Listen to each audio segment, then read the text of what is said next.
Aujourd'hui, vous allez jouer The Sound of Silence de Simon & Garfunkel, un super classique à jouer avec beaucoup de nuances au piano. Je vous explique tout après ça. Bonjour, je suis Ludo, fondateur du site lesfouxdupiano.fr. J'ai déjà publié une vidéo sur Mrs. Robinson de Simon & Garfunkel. Si cela vous intéresse, vous la trouverez ici. L'histoire de cette chanson est vraiment incroyable. Je sais que j'ai déjà dit ça pour d'autres chansons, mais ici c'est assez hallucinant. C'est Paul Simon qui a écrit cette chanson en 1963 avec uniquement la guitare et les voix. Elle sort en 64, pas de chance, gros échec commercial. À tel point que le duo se sépare. Mais l'année d'après, le producteur décide de la réarranger sans prévenir les artistes. Simon & Garfunkel l'ignorait. Le producteur ajoute une rythmique rock et des guitares électriques et sort le single. Et là, c'est le méga carton. Le duo a découvert le titre à leur grande surprise et c'est ce qui a relancé leur carrière. Donc grâce à cette version, le duo se reforme et connaît la carrière qu'on connaît. Parfois, ça tient vraiment pas à grand-chose. Alors, on va jouer les accords et la mélodie, je vais vous donner ça tout de suite. Et en complément à cette vidéo, si vous souhaitez comprendre en détail le fonctionnement des accords, l'improvisation et même varier vos interprétations selon votre niveau, j'ai justement préparé un bonus entièrement gratuit qui comprend 2 guides PDF et plus de 2 heures de vidéos pédagogiques. Pour se les procurer, le lien est dans la description. Cela devrait vous aider à suivre ce tuto. On en revient sur Sound of Silence. C'est parti! The Sound of Silence. Tout d'abord, vous voyez qu'il y a un si bémol à la clé. Quand vous avez un si bémol à la clé, vous avez 2 possibilités pour la tonalité. Soit c'est du fa majeur, soit c'est du ré mineur. Ici, c'est du ré mineur. On va pas épiloguer là-dessus. J'ai fait des vidéos spéciales sur ce sujet. Nous, on va passer directement à l'interprétation, sachant toutefois que tous les si du morceau seront des si bémol. On y va. Je vais commencer par jouer la mélodie en comptant. Dans cette mélodie, vous constatez qu'il y a une mesure à 4/4. On va donc compter 1, 2, 3, 4. Mais par 2 fois, il y a une mesure à 2/4. Alors, ce qu'il faut savoir, c'est que dans le morceau, ils ne le font pas tout le temps. Moi, je vais le faire tel que c'est écrit là. Ce n'est pas la même chose pour tous les tours qui sont faits, parce que c'est joué plusieurs fois dans le morceau. Moi, j'ai joué comme ceci. Si vous jouez avec le morceau, ne soyez pas surpris. Si vous suivez le morceau, il y a des moments où ce ne sera pas tout à fait cette mesure-là. Ceci étant, sur beaucoup de tours, c'est joué comme ça. On y va. 1, 2, 3, 4. 1, 2, 3, 4. 1, 2, 3, 4. 1, 2, 3, 4, 1, 2, 3, 4, 1, 2, 3, 4, 1, 2, 3, 4, 1, 2, 3, 4, 1, 2, 3, 4, 1, 2, 1, 2, 3, 4, 1, 2, 3, 4, 1, 2, 3, 4, 1, 2, 3, 4, 1, 2, 1, 2, 3, 4, 1, 2, 3, 4. Je vais le refaire une fois. 1, 2, 3, 4, 1, 2, 3, 4, 1, 2, 3, 4, 1, 2, 3, 4, 1, 2, 3, 4, 1, 2, 3, 4, 1, 2, 3, 4, 1, 2, 3, 4, 1, 2, 3, 4, 1, 2, 1, 2, 3, 4, 1, 2, 3, 4, 1, 2, 3, 4, 1, 2, 3, 4, 1, 2, 1, 2, 3, 4, 1, 2, 3, 4. Voilà. Passons maintenant aux accords. Donc, nous avons l'accord de Ré mineur, Ré, Fa, La. L'accord de Do, Do, Mi, Sol, rien en commun avec l'accord de Ré. Ré mineur de nouveau. Ensuite, on a l'accord de Fa. Par rapport au Ré mineur, j'ai deux notes communes. Donc pour l'enchaînement, ça va être assez simple. Ensuite, on a l'accord de Si bémol, Ré, Fa. Donc pour l'enchaîner au Fa, il y a une note commune, hein, donc ça devrait bien se passer également.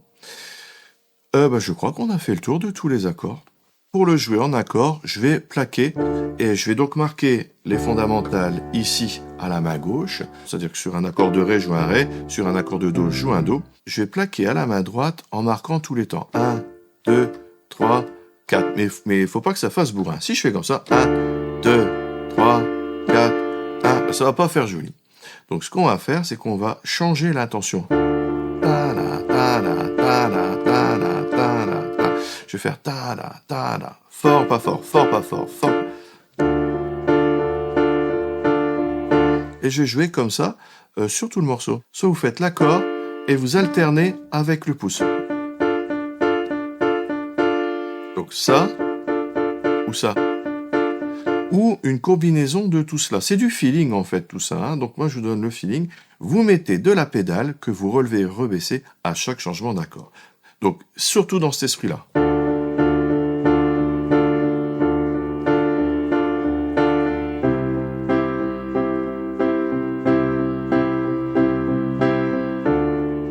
Voilà, et on va garder cet esprit-là pour tout le morceau.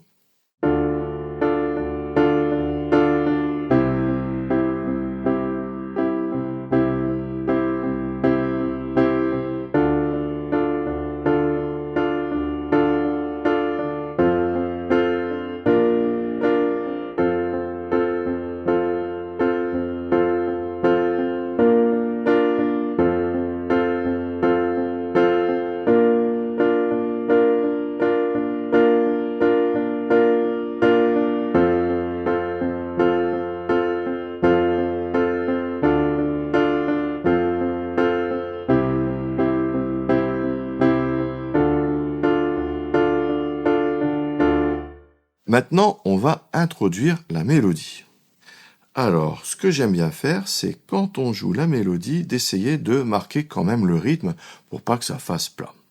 Alors, ça va donner ceci.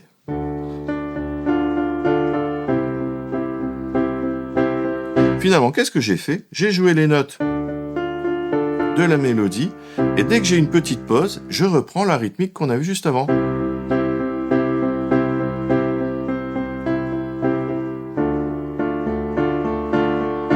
Voilà, je combine un petit peu tout ça. Je refais.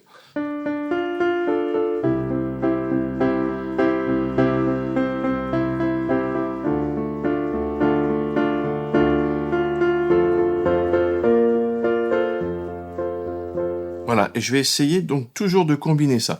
Si ça devient trop pesant de faire, vous en faites un petit peu moins. Vous en faites un petit peu moins parce que le principal ici, ça va être de faire ressortir la mélodie. Alors, je vais le faire.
J'ai une petite question pour vous. Y a-t-il une autre chanson de Simon & Garfunkel que vous aimeriez jouer au piano?